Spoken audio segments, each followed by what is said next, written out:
Madadagdagan pa yan. Basta masigurado mo sa akin na madispatcha mo ang babae sinasabi ko. Ang susunod na programa ay rated PG. Ito ay nangangailangan ng patnubay at gabay ng magulang para sa mga batang manonood.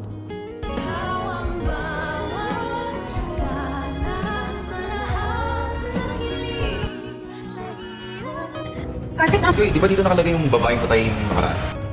Mukhang mas lumalala pa nga talaga ang kasamaan nitong si Carlos dahil hindi na lang yata si Irene ang gusto niyang matuluyan dito sa mundong ibabaw. Kundi pati na rin ang malusog na best friend nito na si Joyce dahil nararamdaman ni Doc Carlos na anytime ay magsusumbong na itong si Joyce sa mga otoridad patungkol sa nangyari dito sa kanyang best friend na si Irene. Kaya naman mukhang uutusan ni Carlos itong si Jean Padilla upang tapusin na si Joyce. Hay nako naman, wala na talaga itong si Doc Carlos, malala na talaga to. Napapaisip tuloy ako kung paano nagkalisensya ito sa pagiging doktor. Samantalang utak kriminal naman pala ang dating tinitingala ni Annalyn. Samantala, makakaisip naman ng paraan itong si Robert upang malaman niya at makumpirma niya kung totoo bang may tinatagong baho itong si Doc Carlos. At ito ngay sa pamamagitan ni Annalyn na kanyang uutusan. Wala naman dapat talagang balak itong si Annalyn na sumama sa bakasyon ng mag-asawang Carlos at Lynette. Pero pasasamahin siya ng kanyang tatay na si Robert upang mag-espiya umano sa mga galaw nitong si Carlos at obserbahan ang mga bahong tinatago nito.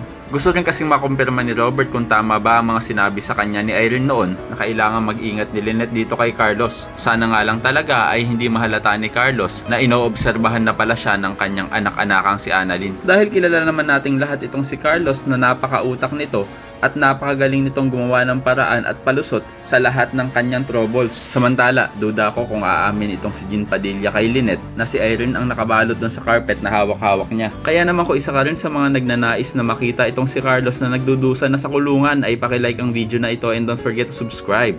Thanks for watching and see you next time. Bye-bye!